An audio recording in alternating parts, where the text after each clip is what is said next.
actual innocence and innocence? Your Honor, actual innocence is a term of art that has been used by the Texas Court of Criminal Appeals, as well as the United States Supreme Court and United States federal courts, to define a claim under a writ of habeas corpus. Now, the Texas Court of Criminal Appeals, every time they've dealt with the idea of actual innocence, has stated its standard language in their opinions: ex parte Tooley, ex parte Brown, ex parte Brooks, Schlupp v. Delo. There are two types of actual innocence claims: a Herrera-type claim and a Schlupp-type claim.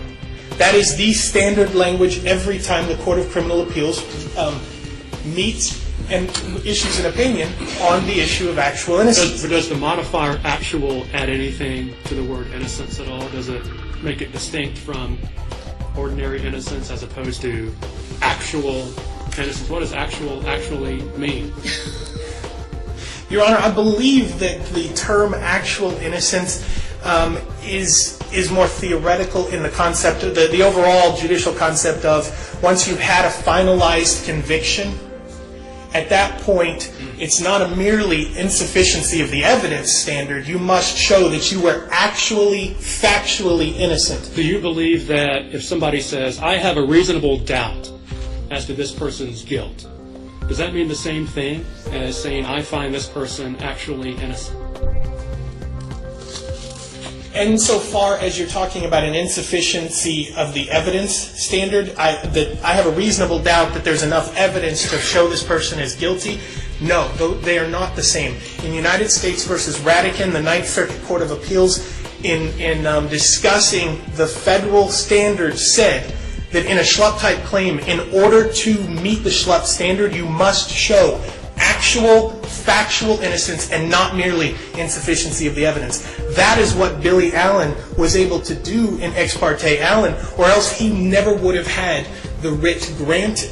Also, the state says that before the comptroller can hand out taxpayer money, the legislature wanted to be sure that the claimant is really innocent. And we're pretty sure they just didn't do it. Not that there's some procedural hurdle to finding them guilty.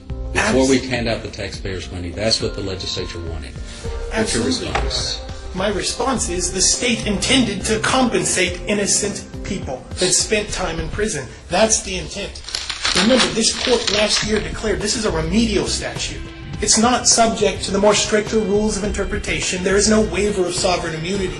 And so this court is supposed to broadly construe the intent of the legislature. The legislature wanted to compensate those that are wrongly convicted. You only have to look at the Graves case and the comments that were made about Anthony Graves and the fact that he didn't fit into any other mold. And so the legislature actually went back, passed an additional law to make sure that even though he could not satisfy the Schlupp standard, but they still wanted to make sure he got compensated because he was innocent.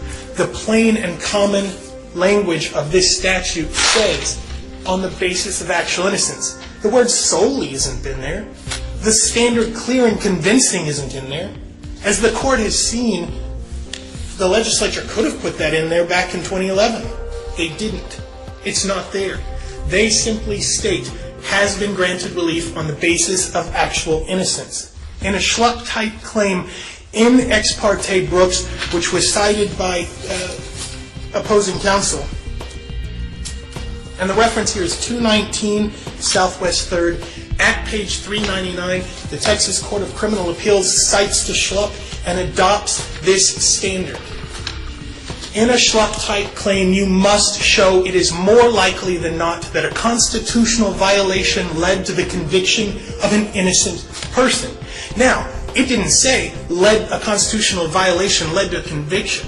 That's the first writ. The second writ requires that it be of an innocent person.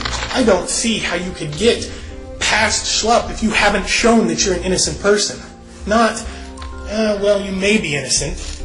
It says you've proven that constitutional violation led to the conviction of an innocent person. Billy Frederick Allen proved that. The Court of Criminal Appeals based the granting of relief in his case on the fact that he met the Schlupp standard.